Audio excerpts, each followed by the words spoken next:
¿Cómo se estudia la vida? Sin importar las muchas técnicas, herramientas y métodos usados en la investigación, todas las investigaciones científicas se basan en la observación y experimentación. En ambos, los científicos son guiados por el método científico, una de las herramientas más poderosas de la ciencia moderna.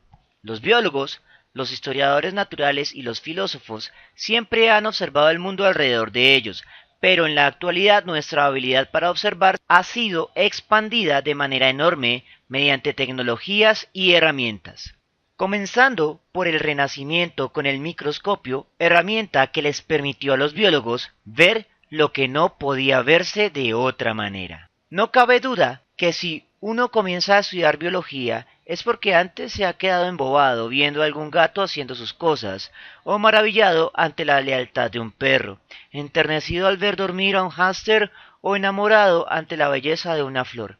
Todo estudiante de biología debe haber contemplado la naturaleza. La misma biología vio su origen como una ciencia descriptiva a la cual denominamos la historia natural.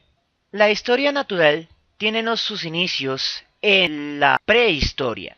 Sin embargo, para comenzar nuestro desarrollo, vamos a comenzar únicamente desde los filósofos griegos y específicamente Aristóteles, que analizaron la diversidad del mundo natural. La historia natural, como disciplina, ha existido desde tiempos clásicos y los europeos del siglo XV estuvieron muy familiarizados con la obra de Plinio el Viejo, Naturalis Historia. Desde los antiguos griegos hasta el trabajo de Carlos Linneo y otros naturalistas del siglo XVIII, el concepto principal de historia natural fue la escala natural, un arreglo conceptual de minerales, vegetales, animales, entre comillas, primitivos y otras formas de vida más complejas en una escala lineal de perfección, culminando en nuestra especie, mientras que la historia natural prevaleció estática en la Edad Media, continuó desarrollándose por estudiosos árabes. Al-Yahid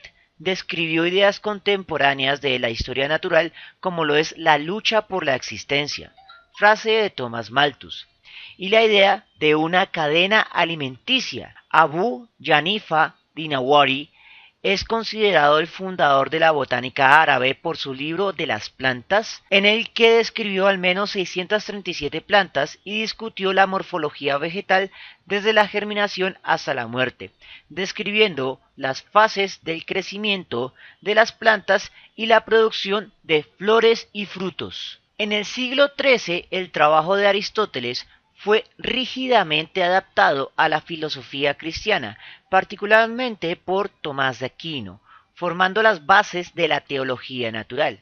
Durante el Renacimiento, estudiosos humanistas y herbolarios principalmente regresaron a la observación directa de plantas y animales para la historia natural, y muchos comenzaron a acumular grandes colecciones de especímenes exóticos y de monstruos inusuales. Pronto, los imperios coloniales se dieron cuenta que muchos de esos especímenes exóticos podían tener beneficios macroeconómicos, por lo que financiaron las aventuras de exploración y desarrollaron 4 instituciones nuevas para recuperar lo recolectado: el Museo de Historia Natural, el Jardín Botánico, el Zoológico y el Acuario. En la Europa moderna, disciplinas profesionales como la fisiología, botánica, zoología, geología y paleontología fueron fundadas bajo el término sombrilla de historia natural, la cual antes era la única materia dada por los profesores de ciencias en las escuelas. Fue repudiada por científicos, especialmente los físicos, y relegada a actividad de principiantes, lejos de ser una actividad propiamente científica. La causa era más bien simple: la historia natural y sus ramas eran descriptivas y no predictivas, carácter que había adquirido la ciencia una vez que la física newtoniana demostró ser exitosa. Era necesario el desarrollo de una teoría matemática general que predijera situaciones concretas para que una ciencia se pareciera a la física y por ende fuera prestigiosa. A pesar de eso, la historia natural era prestigiosa entre nobles y ricos como una actividad de caballeros bien educada. En la Escocia victoriana se creía que el estudio de la historia natural era un indicador de tener un buen estado físico y mental. Particularmente en Gran Bretaña y en Estados Unidos, la historia natural se convirtió en hobbies de especialistas como lo son el estudio de pájaros, mariposas, conchas marinas, conquiliología, abejas y flores. Mientras tanto, científicos intentaban definir un concepto unificado de biología. Aún así, la tradición de la historia natural sigue formando parte importante del estudio de la biología, especialmente en la ecología, estudio de los sistemas naturales implicando organismos vivos y los componentes inorgánicos de la biosfera terrestre que los sostienen. También está la etología, el estudio científico del comportamiento animal, y la biología evolutiva comparada. Y sigue siendo un hobby para los que tienen el tiempo, el dinero y la vocación, aunque en la actualidad, con la disminución de la biodiversidad, es muy común que muchos sean a su vez defensores de la naturaleza y los denominamos ecologistas. Experimentación controlada y el análisis matemático. La ciencia natural newtoniana se resume en crear una teoría, convertirla en un modelo matemático y generar experimentos que contrastan la realidad con las predicciones matemáticas, y dicho contraste vuelve a ser matemático.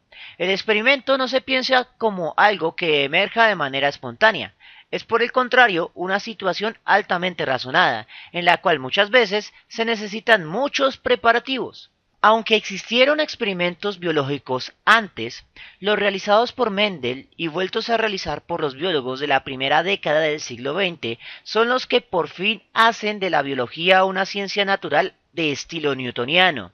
En la actualidad todas las ramas de la biología intentan matematizarse más y más, pero sin duda en las que resulta más útil emplear modelos matemáticos son en la genética, la ecología y en la fusión de las dos anteriores denominada la dinámica de poblaciones.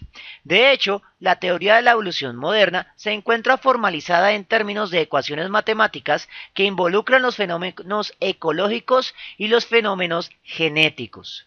La mecanización de la observación científica. Actualmente el avance tecnológico en las áreas de la física aplicada ha encontrado en la biología herramientas aún más potentes para sus propias investigaciones, como lo son microscopios electrónicos, los chips de ADN, la imagen de resonancia magnética o los satélites de posicionamiento global GPS. Estas tecnologías han mejorado nuestra capacidad para observar a todos los niveles, desde la distribución de las moléculas en nuestro cuerpo a la distribución de los peces en los océanos del planeta. Por ejemplo, no hace mucho los biólogos marinos se encontraban confinados a marcar a un pez y liberarlo, con la esperanza de que un pescador lo capturase y de esa forma determinar qué tanto se desplazaba el animal.